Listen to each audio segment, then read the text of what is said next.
am so happy, so happy, elated that we have a chance to be here and to learn from both Tim Wood and Mr. McLean, folks who have been deeply committed to the story of Black farmers and Pleasant Ridge as a farm settlement.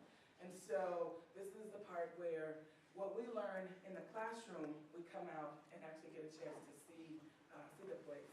And so for somebody who's from Michigan, I think one of the things that has captivated me is just the beauty of the landscape and just sort of thinking about what must this place have been like back in the early 1900s, where folks were able to buy land and came here and identified this as a place for them to set up families, businesses, schools, and churches.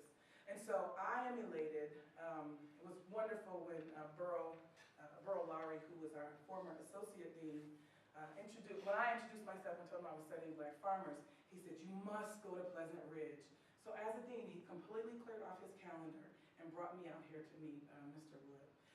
When Mr. Wood and I first met, I think he was so happy. He gave me a hug and was so excited that I was interested in studying Black farmers and the history of Pleasant Ridge, and also what I've learned, Cheyenne Valley were the two Black farm settlements in the state of Wisconsin. Mr. Wood is a superintendent here at the Ag Experiment Station. I'll let you give more in terms of what your job tasks are.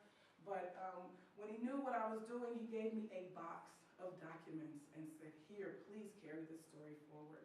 What we know is that it's important for us to document and to understand the past in order to understand what happened to the community, what were their contributions, where did they go, what did they grow, all that kind of information is important. But I think what's really important for both Mr. Wood and Mr. McLean is that you guys take the story, you guys take this information as Wisconsinians, as Badgers, that we let folks know that there are these two communities that have such little research done on them, but we know there are archives and there are stories that need to be told. And so we need to be able to find some way to make sure that this part of Wisconsin history is documented.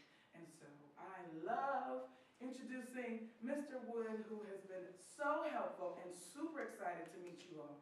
Mr. Wood, come on up.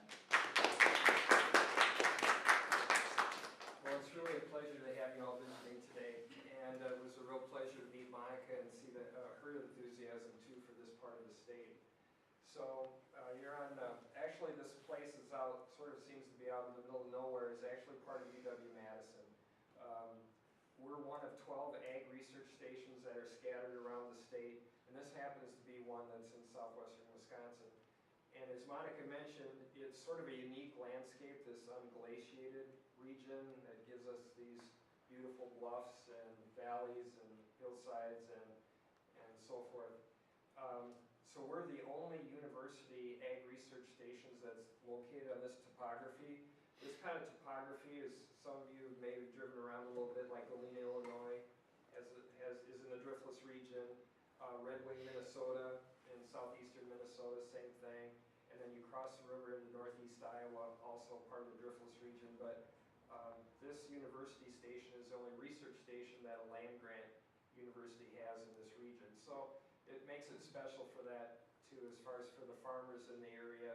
Some of the research that's done is sort of a long history here of more of how to grow crops on hillsides without causing a lot of erosion, trying to keep the soil in place. Nowadays we think about it as sustainability, but back then it was mostly keeping the soil in place, and soil conservation. There was a large emphasis on that over the years. So anyway, it just turned out that there's a little family cemetery that's actually located on this university land, and it happens to be the Shepherd family. But we're also fortunate here is, yeah, we're part of the university, but we're also part of the rural community here. We're very fortunate to have neighbors like Maury McLean and his wife Martha that live just down the road from us. And that's where we began to learn a little bit more about Maury's history and how he grew up, and some of the, what's sort of neat about the history is, you know, you can go to PBS and get a lot of stories on history in either Wisconsin or anywhere else. It's sort of unique to get history when you can actually talk to a person that's lived it. And that's sort of the special, I think is sort of the special treat for today, is having Maury questions for you, maybe share some of his experiences from his childhood. So, Maury, we hand it over to you.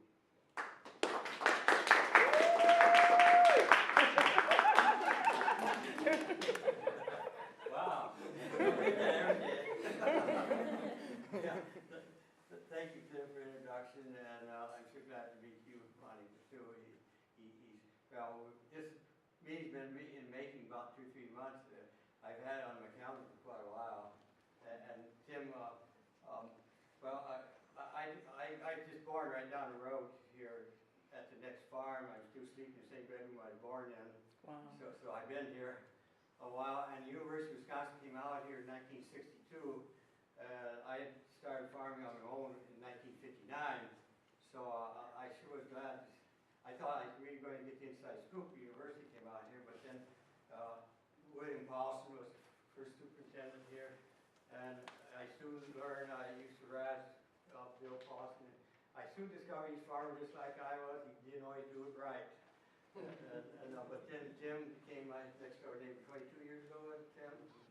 And I've had a very good relationship with both superintendents and everybody here at the university, and got acquainted with some of the personnel from Madison too. And we hashed different things over, and I worked with Bill Paulson a little bit on different projects, and also with Tim, where they thought they needed some seed of advanced experience on some things, and I should glad to convey that occasionally, but like planting soybeans in March, that wasn't kosher at all.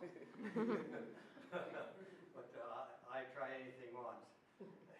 And I was born in '38, and so it was around the early 40s I started having interaction with the black residents here, and it just never really dawned on me there's something unique here, because our relationship, our family's relationship, and all the neighbors' relationship wasn't unique at all, other than they were just neighbors here.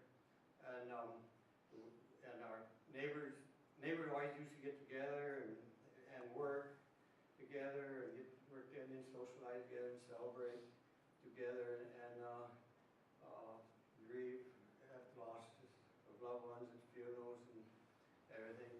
But I became quite close to matriarch of the black community of that time, the 40s, and that was Ollie Green Lewis. I can't place, she's about 35 years older than I was, apparently. And she kind of became a grandmother type of person to me, over the two grandmothers I already had.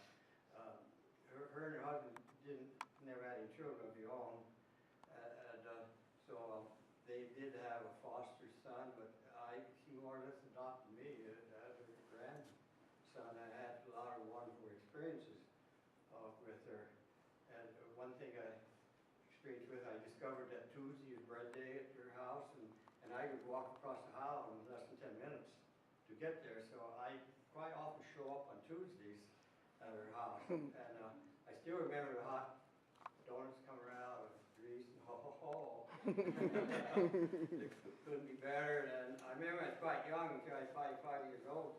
She'd hold me on her lap at social gatherings we'd have. And one of the things I remember distinctly about her, as I say, she's matriarch of the black settlement here, and even though her maiden name was Green, she married Dick Lewis. He's from Clayton County, Iowa, here from a small settlement over there. But even as she married, the majority of the people still addressed her as Ollie Green instead of Ollie Lewis. That's the prominence in the community. And, but he died, her husband died in 51 or 2. Yeah, about 52. He died, and she didn't like to drive, wasn't much of a driver, so our family kind of took it upon us to drive around different places. She would drive locally, somewhat, but as soon as I got my driver's license, I was lucky enough. Of course, I got my driver's license, I wanted to drive as much as I could. So I kind of designated to drive around a little bit, which I really enjoyed, it was unique. And we both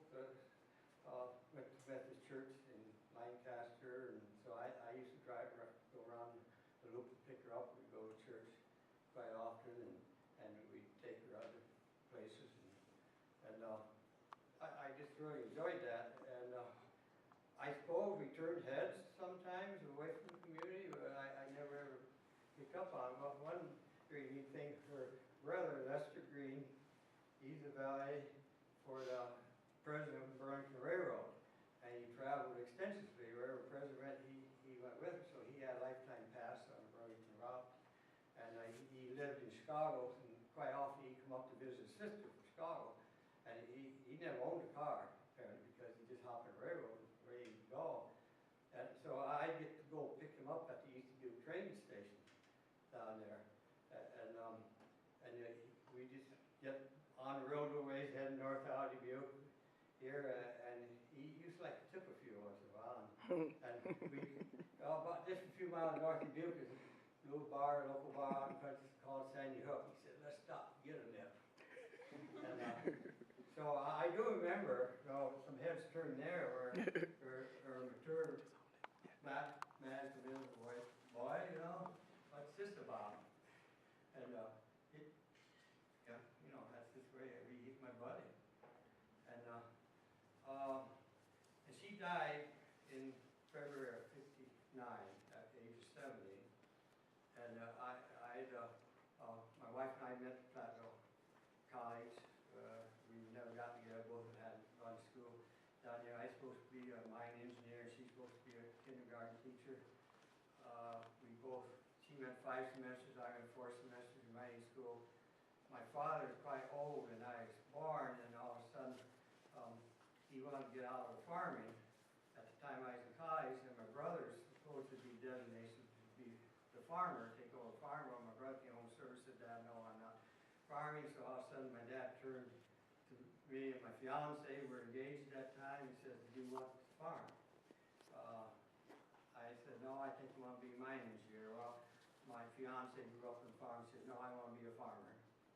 Well, she had ways to convince me. So we ended up down on the farm, which is okay. We did fine. We had 2 financial crises along the line, but we got through them both. It's in good shape. But we do a lot of reflecting back now these late years. I've been retired for 6 years. I farmed until I was 69 years old. But we do a lot of reflecting, and of course she gets her front end and she said, yeah, you remember my 8 years ago at mine flooded out east there, and she said, you would have been in that mine probably, flooded, you were an engineer. And I said, if I was an engineer at mine, it would not have flooded.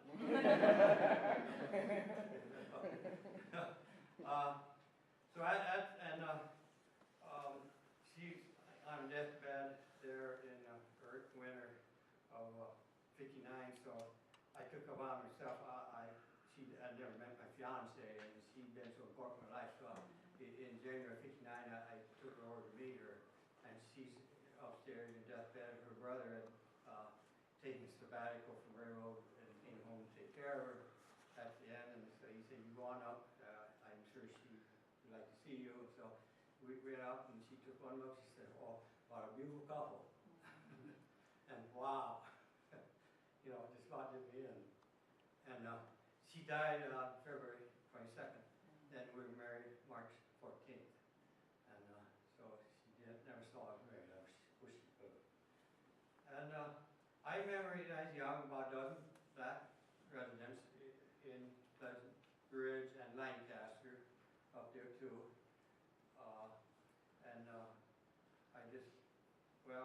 I knew pretty all because they would conjugate out to Pleasant Ridge at social events. And so I knew everyone pretty much. One particular one I might mention was Artie Green. He lived down in what they call Dark Hollow. That was southwest of Pleasant Ridge, about a mile. And the Green family came up here. That's where they built the log cabin, their first permanent residence in there. They lived in a tent near Bloomington the first winter here, and then came down and built a log cabin. And that's where they started a family, but then as more blacks migrated here, they moved up here on the ridge then pretty much. But Artie Green continued living in Dark Hollow in the log cabin, and he had 2 children, Dorothy and Wesley, and they were mentioned in the video you saw. And also Evelyn Butson, she grew up, the white lady grew up right here. She mentioned about going to school with them. Well, Artie Green, he went to Detroit where his son was and got a Social Security account, his work, and got some Social Security, so he came back here and retired in his later years, and I used to go down and see him once in a while. He never drove, he couldn't afford a car, he's just lucky that his Social Security supported him at all, because rent was nothing, because log cabin, rent fell down, so last I remember, he just lived in what was the Brook Cellar.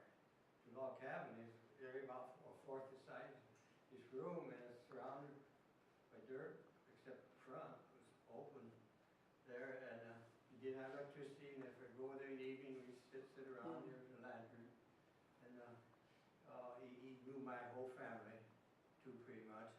And I say McLean